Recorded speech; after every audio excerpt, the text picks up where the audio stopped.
Good evening, Steeler fans. Welcome to another Wednesday night. And if it's Wednesday night here on the Steel Curtain Network, you know it's time for the Curtain Call. I'm your host, Geoffrey Benedict. With me, as always, Shannon White. Shannon, how are you doing tonight? I'm doing awesome. It was a beautiful day here today. And besides the Pirates losing, everything else has been great today. It was a great day to be outside. Yes. It really was. It would have been a beautiful day at the ballpark with a win. But the team we're here to talk about didn't play today, the Pittsburgh Steelers, but we are here to talk about something I've been hearing a lot, which is the Steelers are better off. After the draft, man, the Steelers are so better off than they were a year ago. And I started thinking about that because when you think about where the Steelers were a year ago, we think about the middle of the season. We think about in season, right? Not where we were before the season. And things change. Things are going to change now between where we are right now and the start of the season. Things are going to be different when we get there. So I wanted to look back a full year, back to where we thought the Steelers were in May and June of last year. And we're going to talk about that today and compare it to where we are today and say, and ask the question, are we better off than we were a year ago? Before we get started into that, there is some news for today. The Steelers officially released Arthur Mallette, one of our nickelbacks. Shannon, does this move the needle for you at all? I just found it puzzling, the timing of it. I guess he saw Chandrick Sullivan coming in, and he, realized that was some competition. But I thought he's always been a competitor, and he's ready to battle it out at camp because Sullivan is not that great. The Minnesota Vikings fans were, good riddance to bad rubbish. They wasn't crying over losing him. Peterson, yes, not Sullivan. So I was shocked, but then, you seen on his Instagram and some more information come out, and it sounded like it was a money thing. I think they asked him to take a cut. Maybe, a reduced salary, and he was like, nope, that ain't going to happen. And so he asked for his release, and they granted it. I'm not sure what they're going to do out of the slot, but they still have more questions than answers right now. That's actually a good place to segue into what we're talking about here today. When we look at where we are right now with the Steelers secondary and where we were a season ago, because similar questions existed last year. Because last year at this time, we were looking at the Steelers and saying, hey, we've got 3 number 2 corners, one with the potential to be a number 1. Do you remember who that was, Shannon? Who we were looking at saying, man, could this guy be our number 1 cornerback? Well, I don't want to say Akila Witherspoon. No, that's who it was. Well, but I wasn't on that bandwagon. You were not on that bandwagon, no. But there was a lot of people saying, no, that's our number 1 guy. Yeah. Everyone remember he finished 2021 very, very strong. My thought process was on him was that's par for the course for him. I think you said the same thing. Like, he does great for a little while, and then you're like, okay, this is our guy, and then he doesn't. Yeah. He showed that he was that guy for 1 game, and that was against the Bengals. He had a really good game against the Bengals, and then after that, it was downhill steadily and quickly to the point that he was out of the rotation completely and not playing within a few weeks of the season starting. He was number 1 for a very, very short bit. Mm-hmm. He's still on this roster, which is crazy to me. Like, we're still sitting there saying, could he be something this year at all? Like, is he going to win a spot? Is he going to get a rotation spot? Whatever. But we had him, we'd added Levi Wallace, and we had Cameron Sutton.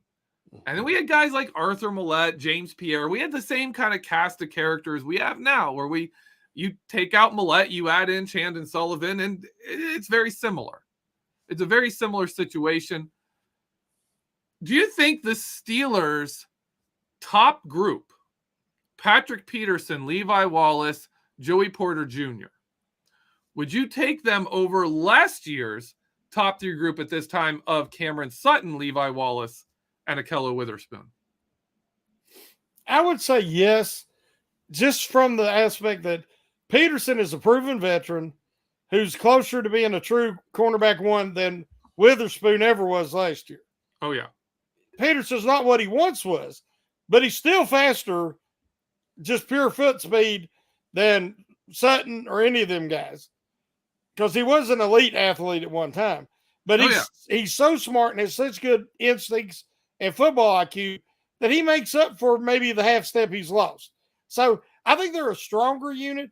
They finally have a potential cornerback one talent in Joey Porter Jr. We haven't mentioned Corey Trice, but you know how I am on him. Mm-hmm. And then you got a guy like James Pierre kind of rounding that cornerback room out. I'm shocked that Witherspoon's still around. I don't know if they release him designated after June 1st, if that makes a difference, but he's got a pretty big cap hit for a guy that I don't see in the field very often. To me, he's a no-brainer cut, but they haven't done it yet. Yeah. Yeah, that's a good point. With Peterson, I wanted to add that while we can say he's lost a step, a lot of the times players as they get older lose a step because of injuries. Mm-hmm. Patrick Peterson hasn't had. Mm-mm. You look through his injury history, it's a lot of he left in 2014. He left in the second quarter, but he was fine the next week to play. Ankle sprain that he had surgery on in 2015. He played through an injury in 2016. And that's like what you're looking at. There's nothing big here. There's nothing really you're saying, oh, is he back from an ACL tear and he lost speed from that? Joe Hayden had been through more serious injuries than Patrick Peterson at this point. I think Patrick Peterson, until he shows on the field that he's no longer number one, you got to treat him as a number one. Is that right? Would you agree with that, Shannon? Oh, yeah. I mean, he's going to be out there one way or the other. They're going to move him around, based on what he's hinted at. And you've heard Tomlin and Austin say, because of his intelligence and his experience, you can do that with him. Yep. So he's going to be out there a lot. So he might not be a true shutdown cornerback one anymore, but he's a versatile cornerback one that he can do so much. Hayden was not a true cornerback one when he came to Pittsburgh.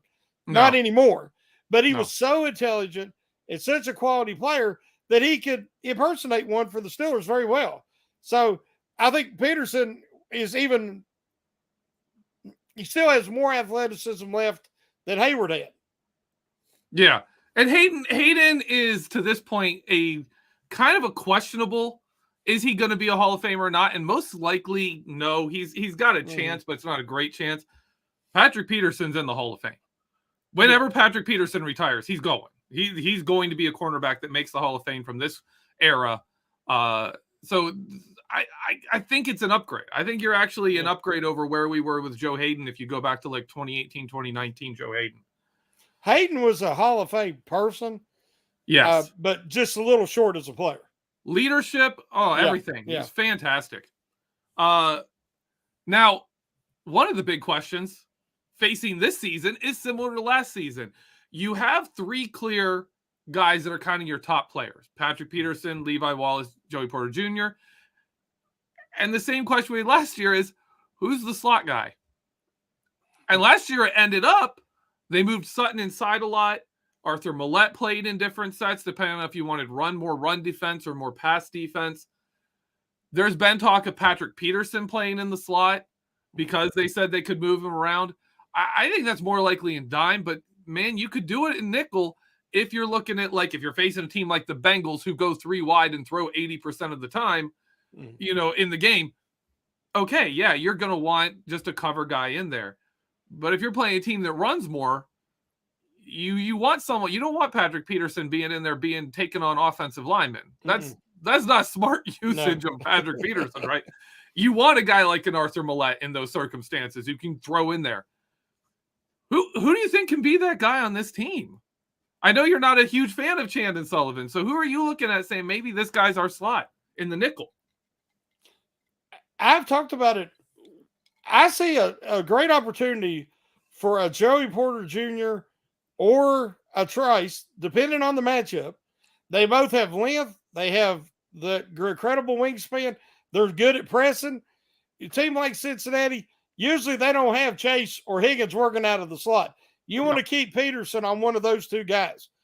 The guy who's coming out of the slot is going to be an undersized guy or, say, a Tyler Boyd, who they can be very effective against. And in that instance, you could have Minka and Kazee deep. And that gives them a little bit of protection. Yeah. Because you don't want to put a rookie out there on an island. Yep. So those are options depending on matchups. But I see them being more effective than I do Sullivan, just based on what I've seen from him, not just with the Vikings, but with the Packers. So, hopefully he proves me wrong and he comes in and really does well, but I'm not counting on him in that formula. Yeah. I sound with you. I think it's going to be interesting to see who they end up moving there because I mean, we've heard Levi Wallace can play in the slot. Yeah, he has like 50 slot snaps in his career. 50. And some of those may be like they move two cornerbacks to one side and put tight ends on the other. So it looks like it, but he's really the cornerback. So it'll be interesting to follow. One more thing. Oh, one more thing. People talk about Kazee. Yeah. And he has played some out of the slot. But here's the problem. He's great as a deep safety. He covers a lot. He's very rangy, and he covers a lot of ground. He's a hard hitter. You want him back there. If you move him over, they say use the 3 safety look. If you move him in the slot, you got Neal back there. You don't want that. And you do not want Neal in coverage, especially matchup coverage. So, yeah, I don't think Kazee is the option that everybody thinks he is. Yeah, Keanu Neal is like 2019 Terrell Edmonds in deep coverage, not the more recent versions that we liked. And so moving to safety. Last season, we were talking about, hey, you've added to the safety room. You added Kazee to the safety room. We were all excited for it. With the loss of Terrell Edmonds and the replacement of Keanu Neal, do you feel as good about the safety room as you did last year?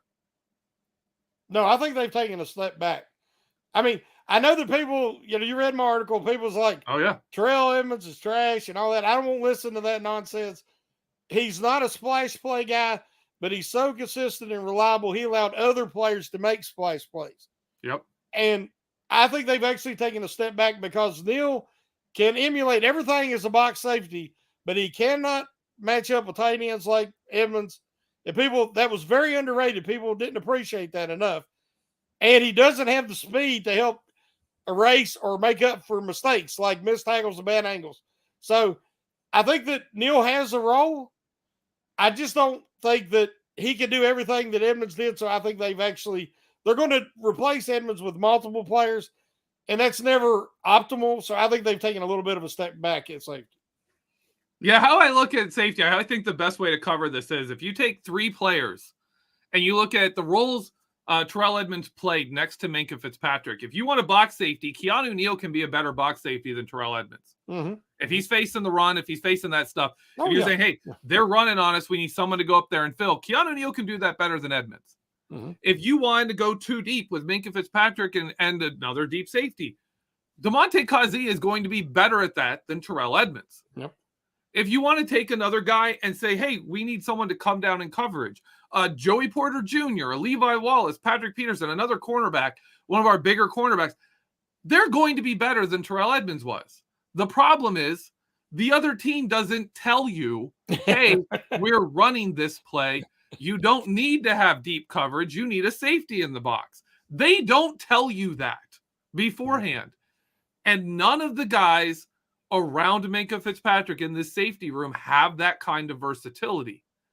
The guy in the safety room with that kind of versatility is now Minkah Fitzpatrick. And the reason the Steelers were so successful with Minkah Fitzpatrick where Miami wasn't is they were able to allow Minkah to do a very creative, very different free safety role where he wasn't your traditional free safety. He wasn't your traditional strong safety. He was somewhere in between. And he was able to play to his strengths. And if he's your versatile piece, offenses will be able to dictate where he is by what they do and what they show the Steelers. And if they show, boom, we moved a safety out here, we moved a tight end out in the slot who's a good receiver, and you don't have a Terrell Edmunds to deal with that, who do you send over there? Mm-hmm.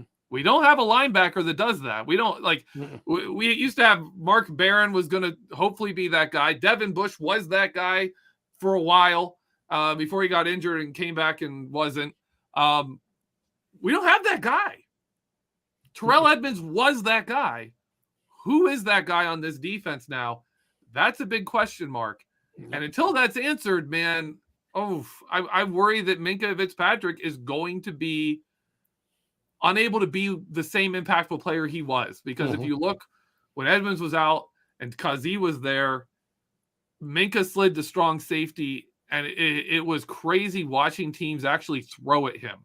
The Oakland Raiders actually attack Minkah Fitzpatrick because he was in man coverage on a tight end. Mm-hmm. And it was like, I don't know if he's better at that than even Terrell Edmunds was.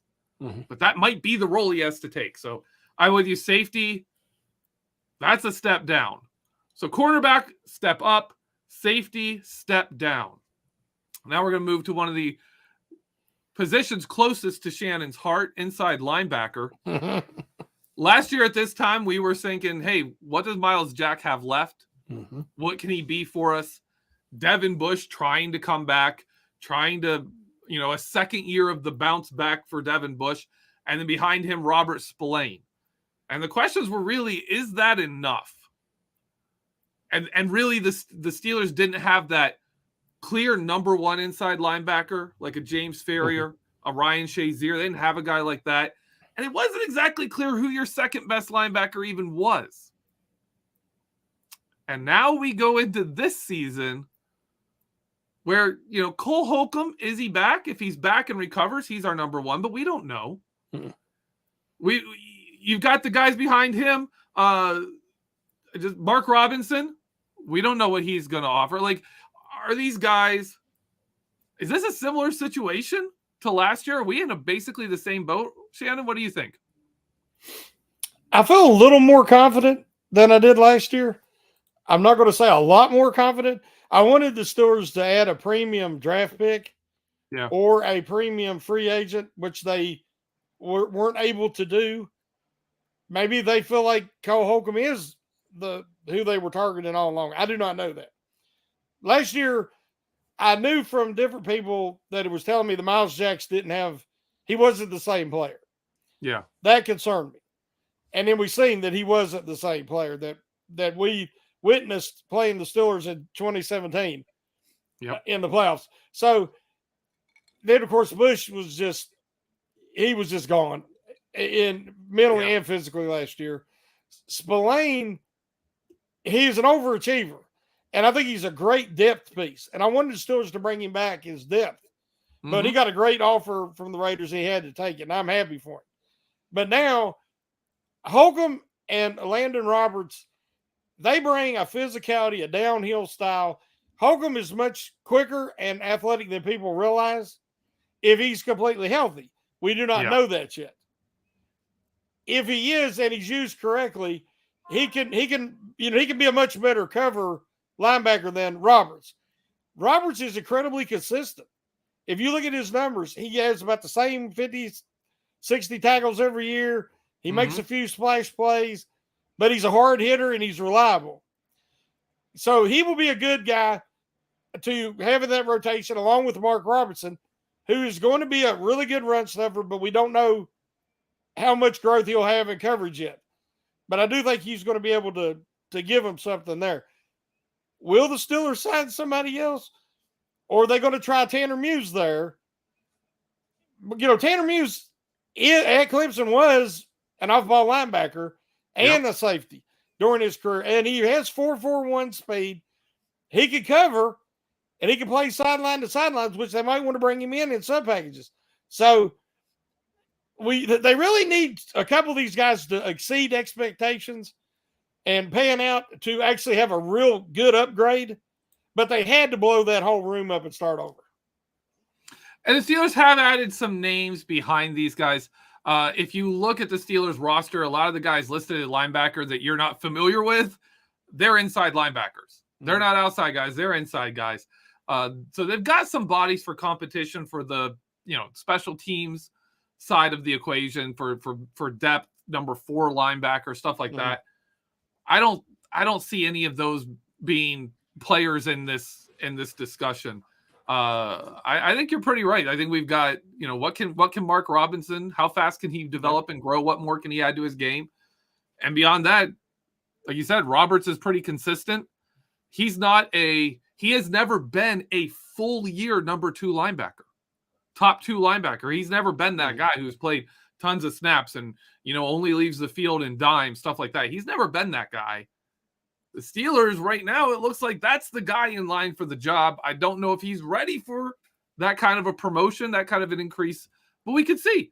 Could be a Cameron Sutton type situation where he's ready to take that step. Moving from inside linebacker, outside linebacker. This time last year, we were asking, can Derek Tuzga be the number 3 guy? Because if you remember, we ended up trading for Malik Reed in August because there was no number 3 outside linebacker on this team in August. Well, right now, we're asking, not can Derek Tuzga be that guy, but can Herbig be that guy? Our 4th round draft pick, or Quincy Roche. These are the guys. That's it. If you look at our depth chart at outside linebacker, it's TJ Watt, Alex Highsmith, Herbig, and Roche, and that's it. Shannon, are we okay with that setup? And I also want to ask you, would you feel different if TJ Watt hadn't been hurt last season?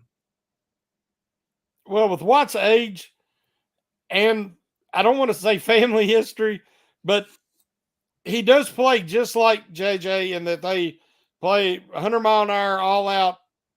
They only know one way to play. Yep. And that type of, especially when teams are focusing on you.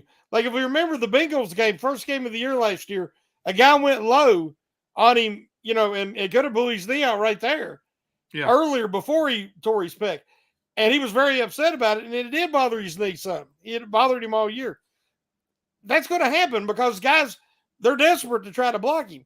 So you've got him and Highsmith. I believe TJ, because I know he's going to put the work in, and hopefully he'll have better luck this year. I like Nick Herbig a lot. And I believe he can come in and give them the pass rush that they got nothing from last year. Reed wasn't really able to give them anything in the pass rush, and Jameer Jones was more of an edge run stopper. He was not a pass rusher. I think Herbig will, just because he's relentless, can give him something there. And I think they plan on seeing where his future is. Is it off ball or is it, on the edge? I think he's capable. I'm excited about him. I don't know if I trust this depth chart right now. Because a major injury again to Watt or Highsmith, you don't want to be fishing for a guy then, with what's left out there on the scrap heap. So I'd like to see him make another move before the start of training camp and bring in a guy with some proven experience that could be at least a stopgate. Yeah. And then see, let him compete in training camp and see what happens. I'm not saying Herbie can't do it. If you've seen his podcast interview this week, he is very confident in his abilities. And I believe in the young man. But there is a transition. And, it's not that easy just to come right in and do what he did in the Big Ten for the Steelers. So I would like to see him add somebody.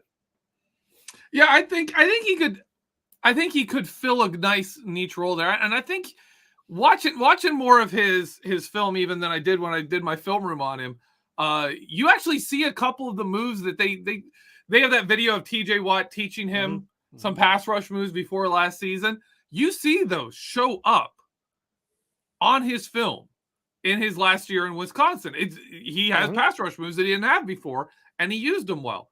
Well, now he's with TJ again, and he's got Highsmith. He's got people to learn from. He's got a good, there's not much better people to learn from at this point, really, than Alex Highsmith and TJ Watt. Obviously, Herbig's going to need to develop, fill out a bit more, but he's very young. I don't know how much he's going to offer this year. I think next year is when we're going to see that pick pay off more, when he's had a full year on an NFL dietary plan and not having to go to class is a big, big part of NFL development. Getting paid to work out is a pretty good gig if you're trying to do that. Better than not getting paid, that's for sure. Last up, we have the defensive line. Last year at this time, we were finding out that Stephon Tuitt was retiring. The Steelers were signing Larry Ogunjobi. We signed Tyson Alualu, and we're wondering, how much does he have left? Is Isaiah Loudermilk going to take that next big step? Does DeMarvin Leal offer anything as a rookie? And the big question was, what do we have behind Cameron Hayward? We had Cameron Hayward and a bunch of questions. This year, Ogunjobi's back. We don't have Alualu. Wormley's gone. You've got a bunch of bodies. We don't really know what to expect from a lot of these guys. Shannon, how do you feel about this year compared to last year on the defensive line? Well, losing Tuitt, outside of Shazir's injury, the Tuitt situation really impacted the Steelers' defense more than anybody realizes. That was devastating. And my heart goes out to the Tuitt family, and I hope they're doing well. I'm not talking about that. That's real life. But I'm talking about just his presence on the field. You can't recover from that because he had played. He was at a Pro Bowl level his last year. Yeah. He was that good. Mm-hmm. He had moments where, I called him the invisible man in a couple of articles.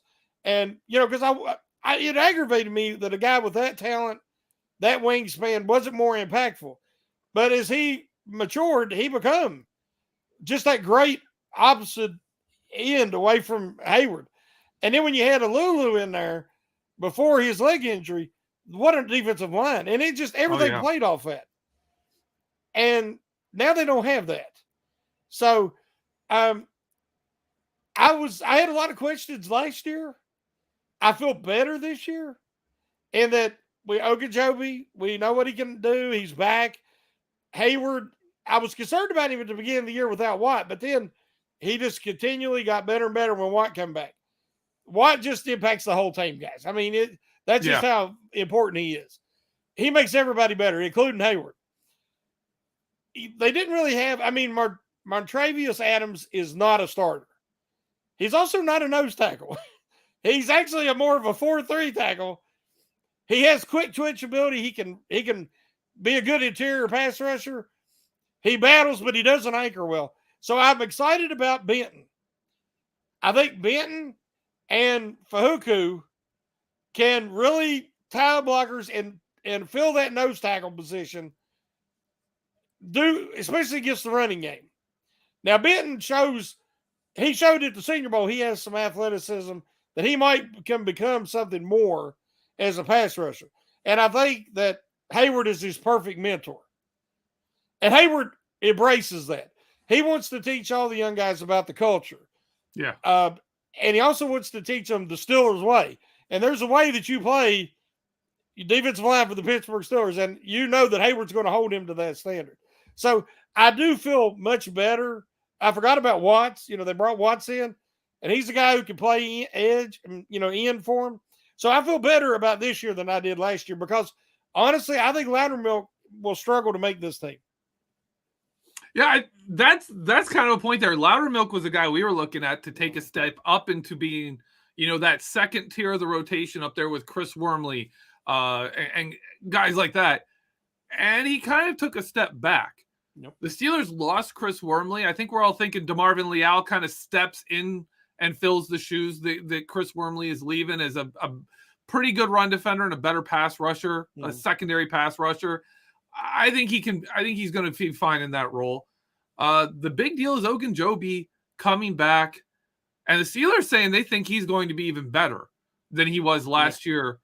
That's a good sign. That is good. Hopefully that happens. But even if he just offers us what we got last year, having him here, having him knowing what he can be, that's a big benefit. And so I'm much more confident in this team, and I like the depth better. I think you'll agree with that. I like the depth better than when we had, the Isaiah Bugs of the world back there, and I'm trying to remember everyone. Henry Mondeau, guys that we just Carlos Davis, like the guys that were playing a decent chunk. They really shouldn't have been. Yeah, I think we're better off on the defensive line than we were. So to wrap up this show, we for the first half here, wrap up the first half here on the defense. Cornerback, we're going slightly better off than we were last year before we knew Cameron Sutton was going to have a good year. I think we have more faith in Patrick Peterson now than we had in Cameron Sutton a year ago. Mm-hmm. We'll see if hopefully he lives up to it. Safety, worse off. There's a lot of question marks. How are you going to replace the versatility of Edmonds? How's the scheme going to change? Stuff like that. Inside linebacker, you feel it's better a little bit. I'm pretty much even. I think I'm in the same spot as before, so maybe a little better, but roughly the same ballpark. Outside linebacker, pretty much the same, and then defensive line a little better. So overall on defense, it's a positive.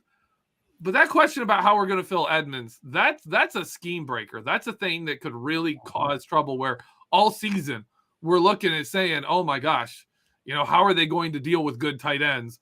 We don't even have an answer, which scares me because I still remember the 2018 season when Brian Shazier was gone. And the question was, how do we handle these tight ends? And the answer was the Steelers couldn't. And that just really scuttled the season. All right, we're going to take a little break here. And when we come back, we're going to talk about the offense. So hold on and we'll see you in just a moment.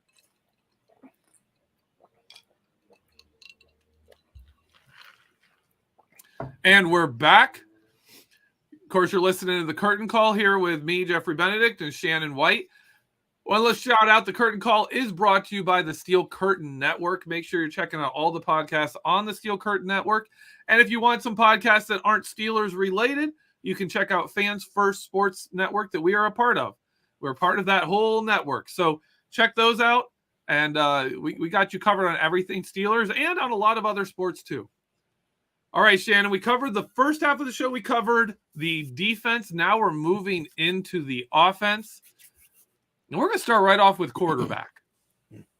Because last year the question is, who's your starter and are they going to be any good? And there was really a wide range from, man, if Trubisky gets in here and he fits and the offensive line gels and this works, man, we could make a playoff run. With Mitch Trubisky as our starter all year, and Kenny Pickett won't need to start. Or maybe Kenny Pickett develops and he's the future. Or maybe neither of them do. Like, we were all over the place. There was no clear starter. There was no, we didn't know what we had at quarterback. We have a better idea of what we have at quarterback with Kenny Pickett. But inside of that, there's a lot of questions with Kenny Pickett. We all liked what we saw as a rookie.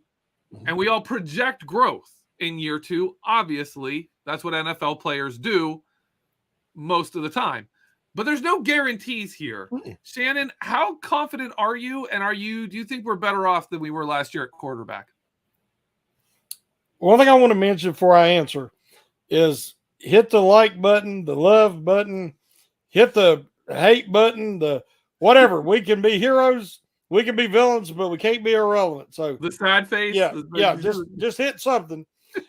We appreciate it. Now, I'm much more confident in the quarterback position this year. I'm even more confident than I was at the end of Ben's career. And Ben's my favorite. He's my guy. That's your dude. But Ben didn't have the talent. He did not have the offensive line in front of him that you have to have as an aged quarterback. He didn't have the running game. He didn't have the receivers. Antonio Brown was gone. Juju, you know what I'm saying? This year, I think Pickett showed, people got upset that he was ranked 28th on that quarterback poll. I think he should be in the middle. The reason why is because rookies haven't had an opportunity to show anything. Yeah. Pickett has showed the it factor. Towards the end of the year, he had some really impressive numbers. His interceptions dropped off. I mean, he ended up with 9 interceptions, but only 2 of them came in the last 9 games.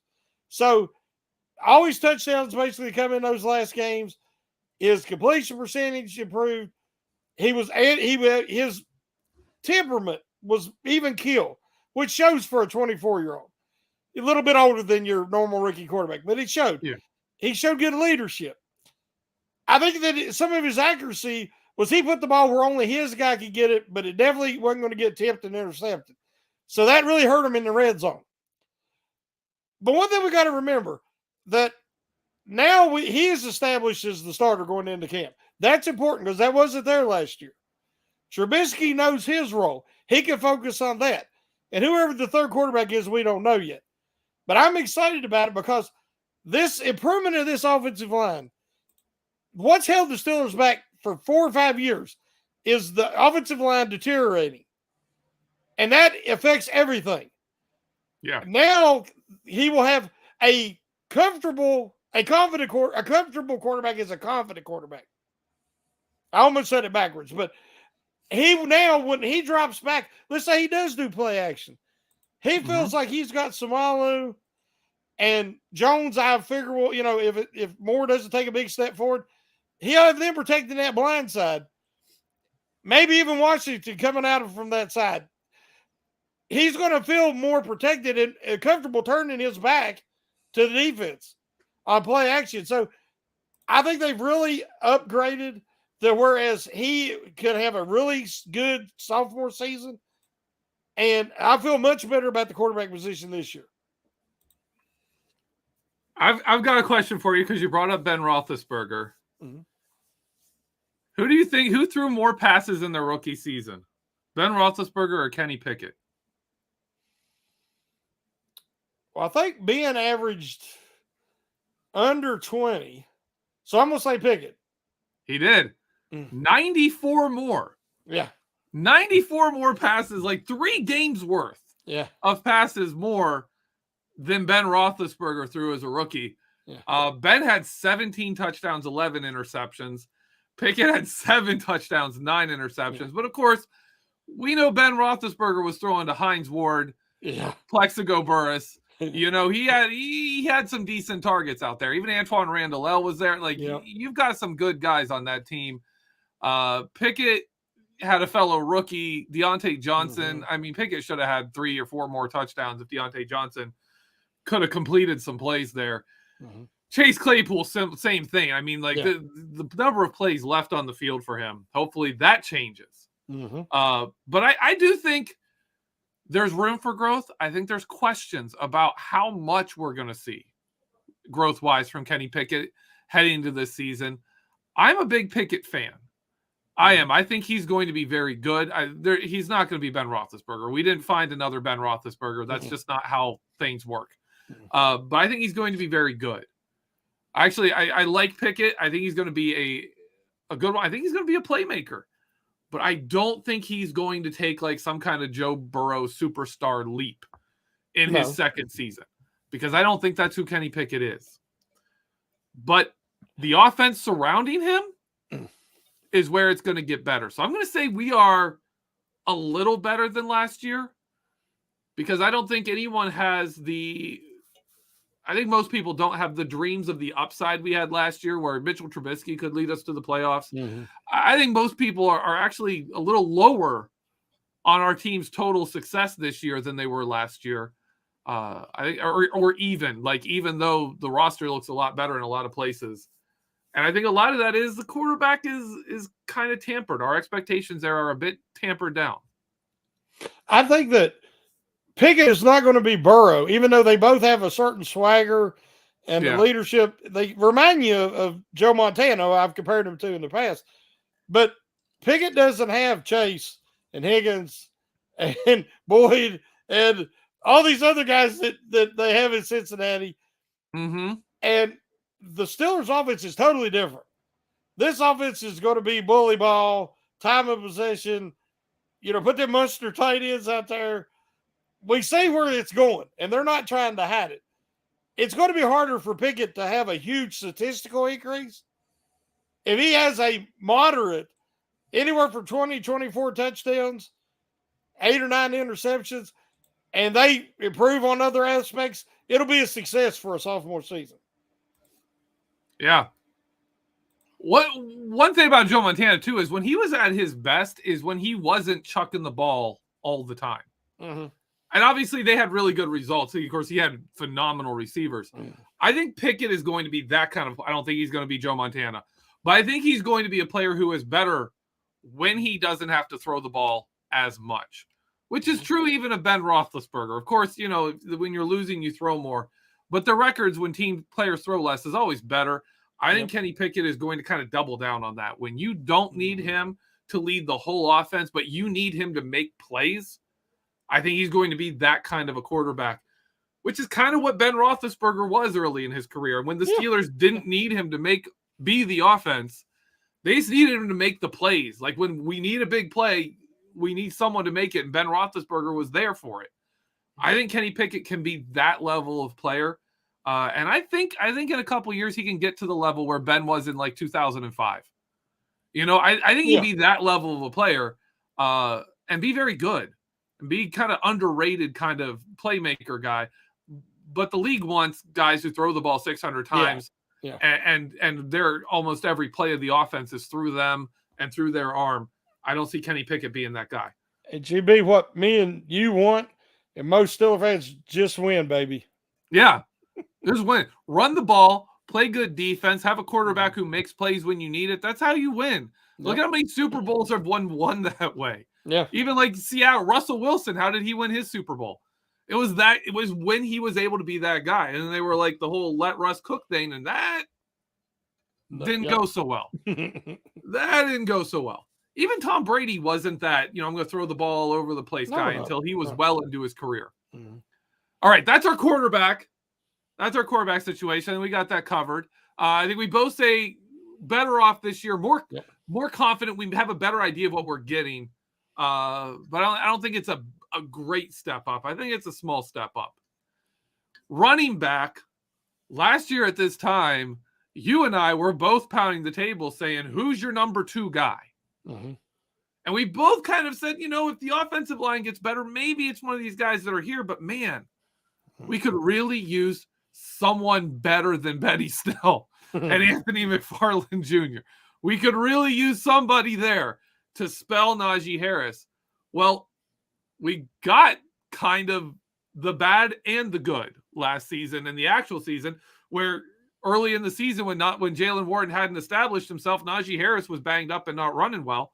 Mm-hmm. And then as the whole offensive line gelled together, Jalen Warren shows up, starts becoming an impact player. Najee Harris stepped up his game, and we saw where that running game led to. Looking just at the running back position, where now our question isn't who's the number 2, but who's the number 3 running back. Do you think we're better off than we were last year? Oh, definitely. But not even taking the offensive line into consideration, which did improve, but now I think it's going to be drastically improved. But Harris has that line that he needs. He's a clear running back 1, but last year, number 2, you give it to Benny Snell just by default because he'd had a 100-yard game or 2 in his career, but now we know it's Jalen Warren. I still remember during training camp, and the reports were coming out that this guy's a little muscle hamster is what they called him, that he's like a bowling ball. You can't tackle him because you can't hardly hit him because he runs through arm tackles. And I was so excited to see him. And then, boy, once we started seeing him in the preseason, it was impressive. Well, as you said, he started out the year a little slow, but boy, did he establish himself. Yep. And some of my favorite plays last year was his blindside blocks. When he would catch blitzers coming in, they didn't see him, and he'd come up underneath them and blow them up. I still love it. So I'm not sure who the running back 3 is, but running back 3 is going to have to be a guy who can play special teams. Give him something that way because he's not going to touch the ball much, barring an injury to Harrison Warren. And I'm very excited about that tandem. I am too. And I think this is a place where we are better off. I think the expectations for Najee Harris as a running back have tampered down a bit because I don't think he was as impressive in his second season as he was in his first, but the situation is better. Yes. Like what he pulled off with that absolutely terrible offensive line where he was breaking 3 tackles just to gain a yard was incredible. His rookie season. That was incredible. I don't think anyone expects him to be that caliber of guy, but they expect the results to be better. Mm-hmm. And I think it's going to get better. One of the things you saw last year was people talked about his vision being bad. And then the second half of the season, suddenly his vision wasn't bad anymore because the offensive line was hitting their blocks reliably. Like he could actually trust them to make their blocks. And man, I'm going to go off topic a little bit here, but I'm doing a Connor Hayward film work for the Vertex and looking at his positions. And one of the things with his run blocking is you'd see times where Connor Hayward would fail on a run block. And then later in the game, he'd nail the run block, but Najee Harris would cut away from him, just kind of like expecting him to fail and being like, nope, not following Connor. And then Connor actually nailed his block. And it's like, well, you would have been better if you had followed him that time. That just stood out to me is Najee Harris is still a guy he needs to trust his line. He needs to trust his blockers, and his line and his blockers need to be people he can trust. Yep. And we're going to cover that here in a moment. But right now, let's move on to wide receiver. Last year, we were coming off Deontay Johnson's Pro Bowl season. Chase Claypool, whose numbers, his receptions and yards stayed roughly the same, but his touchdowns fell through the floor from 11 to 2. And then you got rid of Juju Smith-Schuster. You add George Pickens. And we were kind of sitting there thinking, Chase Claypool moving to the slot, this might be a really good thing for him. Mm-hmm. We were thinking the offensive line and Ben Roethlisberger's knee, he wasn't the same quarterback. Maybe between the combination of having a more secure pocket and having a quarterback who with fresher legs, not quite at the end of his career, maybe the passing game could even be better. That clearly didn't happen. That very clearly did not happen. But that's where we were last year thinking about this wide receiver room. Looking at this receiver room now, Shannon, are you higher on this receiver room than you were this time last year? Well, I am because I'm going to say I'm even because I had a lot of faith in Chase Claypool being able to be effective out of the slot. I thought it would actually help him, but the Steelers just still did not use the middle of the field. Yep. Where I thought that Claypool had a huge advantage. So that really limited his ability to shine. Trubisky, at various points, tried to throw more across the middle than Pickett, but he also threw a cluster interceptions, when he did try that. So there is that danger. And so you have to, if you're not really good at reading defenses, you don't need to try that. So this year, I like the addition of Allen Robertson as a veteran, what he brings to the locker room, and his ability to work out of the slot, and just the feel for getting open. I think that'll help Pickett, even though I still think that they're going to rely more on their tight ends and their running backs than they are receiver. Deontay Johnson, I wanted him traded last year. I wanted him traded this year, but it wasn't a good option this year. But I do think he'll be more effective in what they're going to ask him to do, and he won't be such a focal point. The Steelers' offense will be a lot better if he isn't the focal point. Yeah. We really need Pickens to take that next step in his development, and hopefully he will. A lot of it's his footwork and his release. If he really works on that, being able to break down and make sharper cuts and be on time, improve timing, I think that'll help Pickett a lot. And then you have guys like Calvin Austin III that didn't get to play a snap last year. So I'm excited about his potential. But I guess right now I would give a slight upgrade just because of Robertson. I got to bring this up, this comment from our chat that I saw and I absolutely love. Claypool had an intriguing relationship with gravity. That's true. Fantastic. Fantastic comment on Chase Claypool. Oh man. That just took over my entire thought process right there. Oh, that's great. I see, for me, I think I'm actually a little lower on this wide receiver group this season. I'm going to ask you real quick. How many yards would you guess Deontay Johnson and George Pickens combined averaged per game? Oh, I will say Johnson hit 1,000, I think, and then Pickens. I'm gonna say 85. 99 combined. 99 combined. It was better than I thought. Yeah, it is. That's not good though. If you're passing for 200 yards, that's less than half. If you're passing for more than that, where are you going? Yeah. George Pickens, I loved him as an outside option, as a deep shot guy, as kind of your third option in the offense, but a big playmaker last year. I'm not sure if I like him as your number one. Yeah. Which is really what we're asking him to do here. In my opinion, we're taking him from, you're our number 3 wide receiver, and we're going to throw some shots downfield at you to open up things for the other guys that are going to get more passes, which is what we did the first half of the season, to you kind of need to be the number 1 guy so Deontay Johnson doesn't have to be. That's really, I think, where we're at, and I'm not as comfortable with that. I was also high on Chase Claypool having a good season. I thought he was going to be really good with Mitchell Trubisky, which he was for one game after Trubisky got benched and came back. That just chucked the ball to Chase Claypool all game. Those two actually were pretty good together for that one game. Trubisky the other time, I don't know what he was doing. He never opened up, never threw the ball downfield. It was weird. Yeah. But I was higher on the receiver room than I should have been last year. I am not as high this year. Maybe, once bitten, twice shy a little bit here, but I'm not. I'm gonna say I'm lower on this wide receiver room, which is first because the other two I'm higher on. That's the only one I'm lower on. Tight ends, though. Tight ends, though. Last year we were saying they could be the strength of the team. Pat Freiermuth poised to make a big move up in his second season.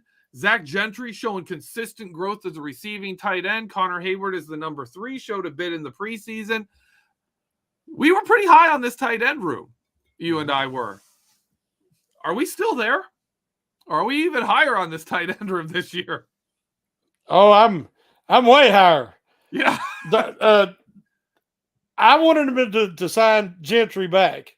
Yeah. Just because of his connection with Freiermuth. He's an excellent blocker on, he's an inline tight end. We love their YouTube show. Oh yeah. But we had talked leading up to the draft that Darnell Washington was one of my draft crushes because I just seen he will not be a superstar putting up massive numbers like some of these other tight ends will. But he is perfect for what Matt Canada wants to do and what the Steelers are going to utilize him for. He's going to be one of these guys that's going to have, if he's healthy, he's going to have an excellent career, but never put up monster numbers. And people's going to be like, well, why do the Steelers fans, they think all their players are the greatest? I think he is going to be a matchup nightmare. And he does remind me so much of Gronkowski, just from his sheer size, and it's impossible to match up with him. And so, in my opinion, I don't consider Connor Hayward in the tight end room. To me, he's an H-back, and he will be the backup. He'll be the fullback, H-back guy, and I consider him one of the running backs. So those 3, Freiermuth, Gentry, and Washington, I'm sky high on those 3. Well, we didn't bring Connor Hayward into the running back discussion, so we got to cover him here. Yeah. Well, I'm thrilled because, I've always thought that he could offer so much more versatility than Watt. Yeah. And I can see them utilizing him and moving him around the formation and so many things. And then if you got to have a fullback for a power formation, I'm serious about bringing in Herbig, big, nasty Nate Herbig. Oh, yeah. And let him, in short yardage and goal line, plow in there. We'll have a little refrigerator Perry action. But I think Connor Hayward is going to take a step up and show how valuable his versatility is. Yeah, his blocking last year from lead blocking, taking on linebackers up wasn't great. It wasn't great at all. That's got to take a big step up for him to be a good fullback. Otherwise, you're going to see him like a Will Johnston type. He's all right, but you kind of have him block on the backside and run the running back the other way when you have a fullback there. He's going to be a blocker, just not your lead blocker. He's not Tim Lester here. Now, the Steelers did bring in a blocking fullback in their undrafted free agents. I am absolutely forgetting his name right here. Oh, Pottebaum? Pottebaum? Yeah. Pottebaum? Yeah. They got that guy. I'm excited to see him. He's got a mullet. He's my Isaac Redmond crush for this season. He's my favorite. Him and Cole Holcomb, they can have a mullet a podcast together. Think about it. There you go. Talking Mullets. That'd be great. Virginia. This is how we call Talking Mullets. We'll have to get him. Hey, we'll contact Brian Anthony Davis, have him get him on the phone. Maybe like, hey guys, we need to get you on this podcast here. But we do have that guy. We could have that guy in there. The Steelers could carry kind of 5 players in that tight end / fullback designation. But for me, the tight ends, oh my goodness. The tight ends and Connor Hayward, just what a group. Pat Freiermuth.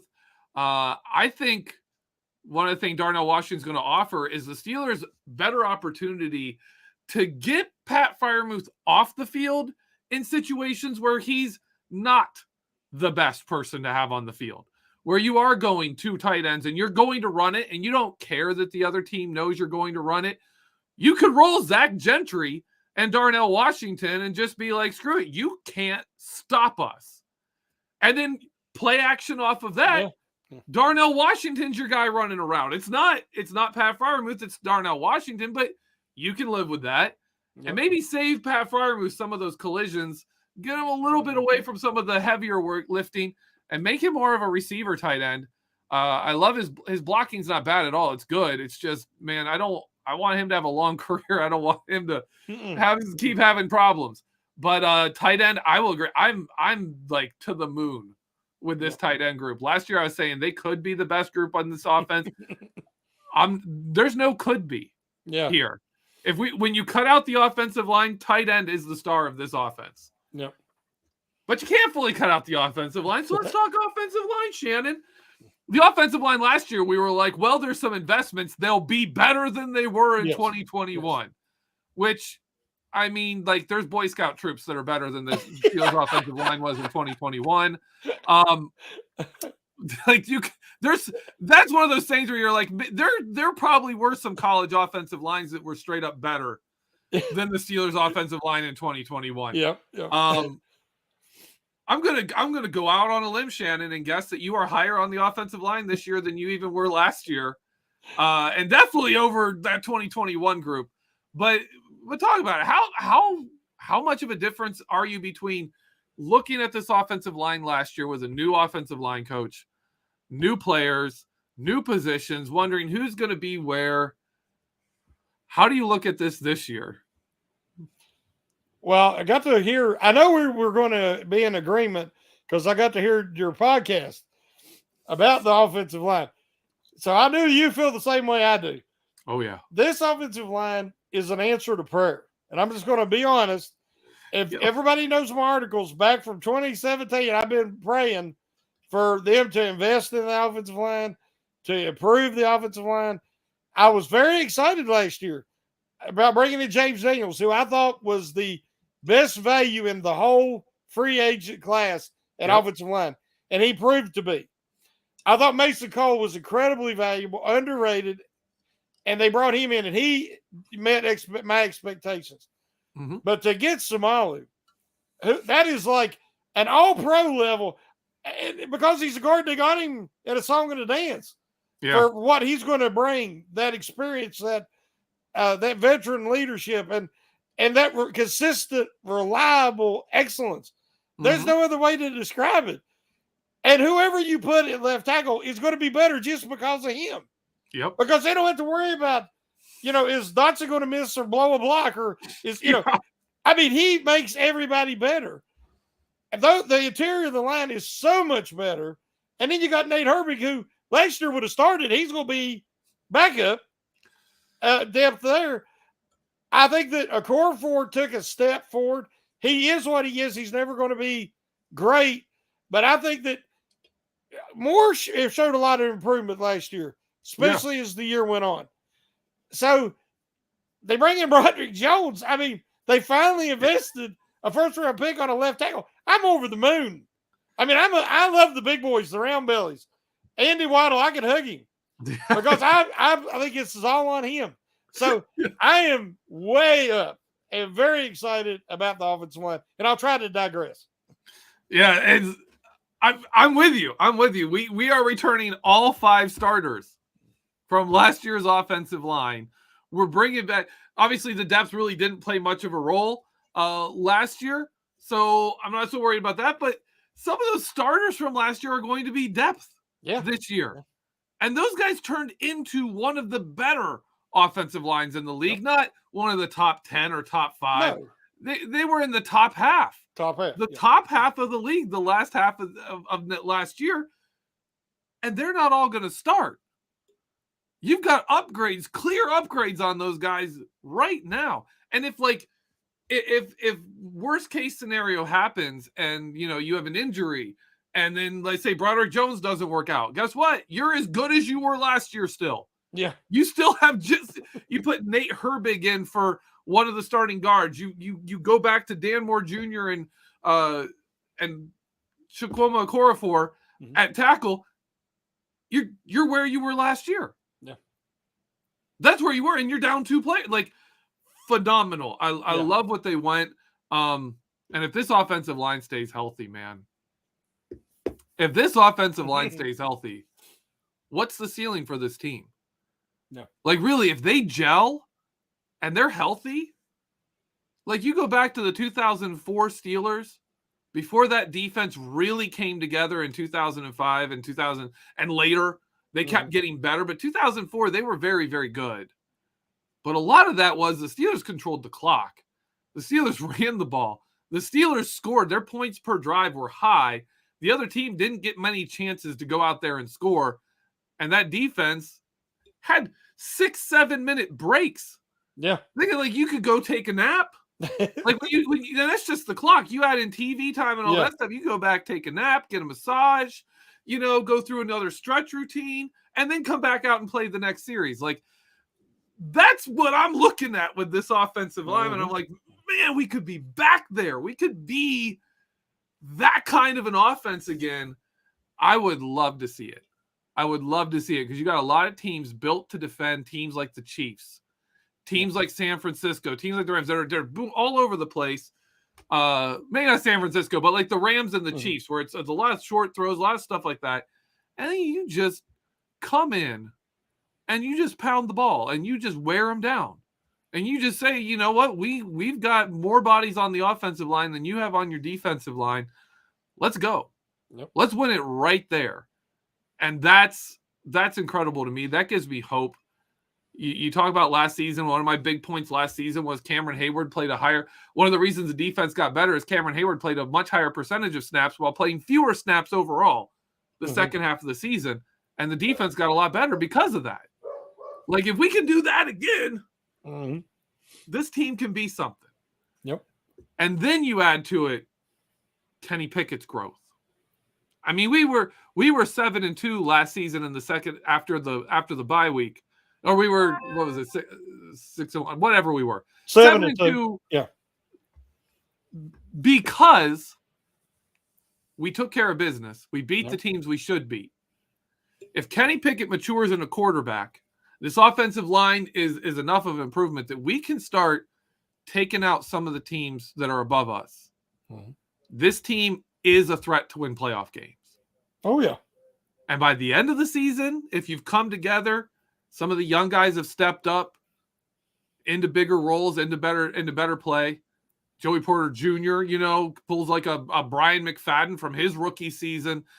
You remember his season in 2005. They were talking about that on the Ben Roethlisberger's podcast. Brian McFadden was a rookie that season and made 2 big pass breakups in that win over Indianapolis on that last drive to give the Steelers, to make them kick that field goal that they missed and the Steelers went on.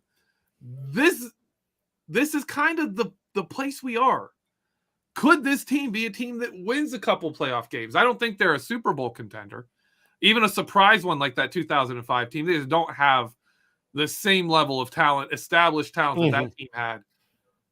But man, dark horses to win a playoff game, I'm with them. I'm with this Steelers team. I think the offensive line is the key to it too. You with me on that, Shannon? Oh yeah, I think everything I've said before that the thing holding the offense back, even more than Matt Canada, was the offensive line in these last few seasons. Mm-hmm. And now I feel like it's been addressed. The depth has been addressed. And I think that they are ready to make sustainable and substantial improvement. Yeah, I think this offensive line and like Darnell Washington, the addition of him, how good of an offensive coordinator does Matt Canada actually have to be? I mean, like you go back to that 2004 season, the Steelers were running that counter trap play like 8 to 10 times a game. Mm-hmm. It just didn't matter. Yeah. You couldn't stop the players. So it didn't matter what the offense called. They called the same play over again. Okay, you can't stop it. Doesn't matter. I'm very excited for this season. And I think it's offensive line. I think overall, you have to say this team is better. If you remove the offensive line from the equation, it's a much smaller improvement. It's like this team is a bit better than they were last year. I have a little bit more confidence. But the offensive line really, for me, is the driving force of it. I love what they did. And I can't wait to see. Like, every time I start talking about this offensive line, I'm like, when is week 1? Why isn't it September? Let's go. Let's line up and go. All right. Whew. I got to calm down, though. But anyways, I think that's where we are. I expect an improvement. I expect a good deal of improvement, largely because this offensive line should be able to carry this team a lot farther than they were able to go last year. One thing I'll mention, the 7-2 in the second half, they could have beat the Bengals. Yeah. They couldn't stop the Bengals offense at all. But they stayed in the game. They scored. Yeah. And they could have and probably should have beat the Ravens if they hadn't had the injury. So, that second half of the season, they could have easily made the playoffs last year, and I think they're substantially better. Oh yeah, I mean, if you don't have that start to the season and the loss of TJ Watt, I mean, okay, let me ask you this final question. We're well over time. Final question here: are we still on board where we were last year that if TJ Watt goes down, the season's over? Because we said that last season, and it happened. Are we still there? Do we think this team can even survive 5 or 6 games missed by TJ Watt? I think they're a little bit better positioned to try to survive. But like I said, he makes everybody better. Yeah. If they had to go 5 games, they might win 2 this time. I mean, yeah. I can't disagree with you there. It's hard to underrate his value, and it's one of the most incredible statistical things in all of football. Yeah. That any one player matters that much. Tom Brady didn't matter. The record is not that different when he was out and when he was there, like it is with TJ Watt. Incredible. All right. We got to get out of here. Make sure you're checking out all the shows on Steel Curtain Network. Make sure you're clicking over to BehindTheSteelCurtain.com, reading Shannon and my articles as they come out. Thank you so much for being with us. We love reading your chat. We love talking Steelers football with you. As always, have a great week.